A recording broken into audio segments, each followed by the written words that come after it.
Welcome to Scrum Masters Elite_UK, a channel sharing perspectives on leadership, agile, elite sports, and lessons in personal development. Subscribe to learn and grow together every day. I realized that in elite sports, just like in life, sometimes the hardest thing is not talent or experience, but the ability to look at things again with a fresh mindset.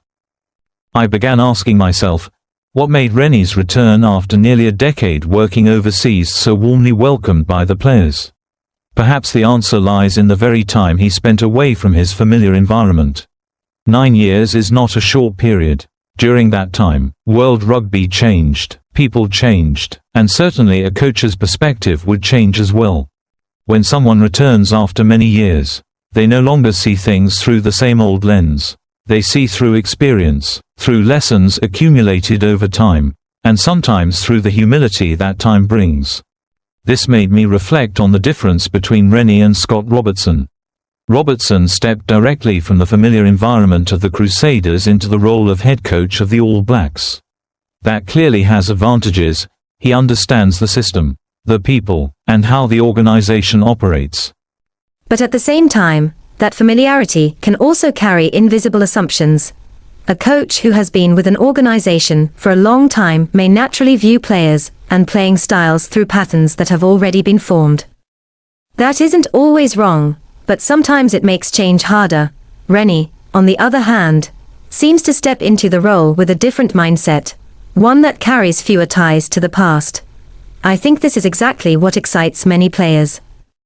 In professional sport, being evaluated fairly based on performance is something every athlete hopes for. No one wants their position determined by reputation or past relationships. This becomes particularly clear when I read the comments from Cam Roigard. Roigard is an interesting example of a young player's journey. He didn't enter the national team as an instant star. Instead, he has had to continually prove himself in order to earn opportunities. I relate strongly to that mindset. In many areas of life, we begin in the position Roigard once had, uncertain, working every day to prove we deserve a place. We work hard, try to improve ourselves, and hope that one day those efforts will be recognized. But the interesting thing is that when success begins to appear, that feeling changes. Roigard admitted that being seen as a leading option still feels new to him. I think that honesty is admirable. Many people, once they reach a high position, try to project absolute confidence, as if they have always belonged there, but reality isn't always like that. Sometimes, even when we reach an important position, we still feel like we are on a journey of proving ourselves. Perhaps that very feeling helps a player continue to improve. I realized that what Roigard said about everyone having to earn their spot is not only true in rugby. It is true in many other fields. When an environment becomes competitive but fair, individuals are motivated to bring out their full potential. That creates a stronger collective. In the context of the All Blacks, a team famous for its extremely high standards, maintaining a culture of fair competition may be more important than any tactical system. I also think about the perspective of an experienced player like Codie Taylor. Taylor has played more than 100 international matches. That is a number any player dreams of. When someone reaches that level of experience, it becomes easy to feel that their position is secure, not out of arrogance, but because human nature naturally seeks stability. After many years of contribution, believing that you will continue to be selected feels quite natural. But Taylor seems to view Rennie's arrival differently. He sees it as a reminder that the black jersey of the All Blacks always demands the highest performance. I think that attitude deserves respect. Experience can make people confident, but true experience also teaches us that nothing is guaranteed forever. The All Blacks jersey, with its iconic black color and long history, is not just a uniform. It is a symbol of responsibility, standards, and tradition that each generation of players must continue to uphold, and that is why continuously proving oneself worthy of wearing that jersey may actually be necessary. Thinking more deeply about this story, I realize that a change of coach is sometimes more than just a tactical shift. It is also a psychological shift. A new coach can make the entire team ask important questions again. Am I really performing at my best? Am I working hard enough? Do I truly deserve my current position? These questions can create pressure, but they can also drive growth. In any organization, whether a sports team, a company, or a working group, the arrival of a new leader can sometimes bring new energy, not because the previous leader was worse, but because change forces people to reflect on themselves. What impressed me about Rennie is his emphasis on selecting players based on form. It sounds simple, but in reality it is not easy to implement. In elite sports, many factors influence selection decisions: reputation, experience, media pressure, and sometimes even internal politics. So when a coach states that everything will be based on performance, it can bring great confidence to players, and that confidence matters. A player who believes they are evaluated fairly will be more willing to give their all.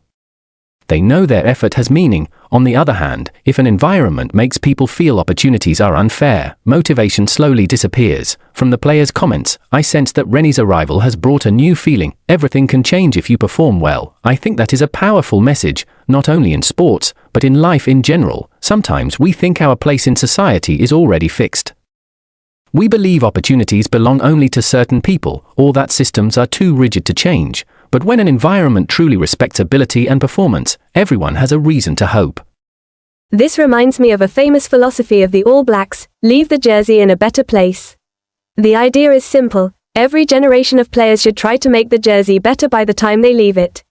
From that perspective, a coach bringing a new viewpoint isn't breaking tradition, it's part of the process of growth. Tradition is not something frozen. It is something renewed by each generation. I think that is an interesting lesson for myself as well. In life, I also have habits and ways of thinking that have formed over time. Sometimes I become so comfortable with them that I fail to notice how familiar my perspective has become. A new viewpoint, whether from others or from our own experiences, can help us see things we previously missed. Just like Rennie after 9 years working abroad, distance sometimes helps people see more clearly. I also realized something else: humility is essential for accepting new perspectives. If someone believes they already know everything, they will never learn anything new. But when someone is willing to listen, willing to re-examine their own approach, they can continue to grow. That may be why this story feels meaningful to reflect on. Not because it involves a famous team, but because it reflects a universal principle: progress often begins by seeing things differently. For fans, this change certainly brings expectations. But perhaps the important thing is not excessive expectation, it is patience. A new coach needs time to build his vision. A team also needs time to adapt. In an era where results are often demanded immediately, remembering that meaningful change takes time is not always easy. But if we look at the history of successful sports teams, we see that transition periods are always part of the journey. For me, this story ultimately isn't just about a coach or a team. It is about how people respond to change. Some see change as a risk. Others see it as an opportunity. Players like Roigard and Taylor seem to choose the second perspective. They do not see Rennie's arrival as a threat, but as a chance to continue proving themselves. That is an attitude I think anyone can learn from. If I had to draw one personal lesson from this, it would be this: never assume your position is guaranteed forever, but also never believe that your opportunities are over. Both of those extremes cause people to stop trying. Instead, what truly matters is continuing to do your job well, continuing to improve yourself, and staying open to new perspectives. For fans, the lesson may be to respect the process. Sport is not only about the final result. It is also about the journey of growth, of individuals, teams, and new ideas. And for people in general, this story reminds me that fairness, healthy competition, and openness to change can create better outcomes in any organization. Finally, when I think about the future of the All Blacks under Rennie, I don't try to predict the result. Because sport always contains surprises. But I do feel curious, in a positive way. Curious about how a new perspective will influence a team with such a rich tradition. Curious about how players will respond to a new competitive environment. And curious about whether this change can help the team continue moving forward. Sometimes, that curiosity is exactly what makes sports and life so interesting. Thank you for following Scrum Masters Elite_UK. Always keep a learning mindset. Stay open to seeing things from new perspectives. And continue proving your value every day. See you again.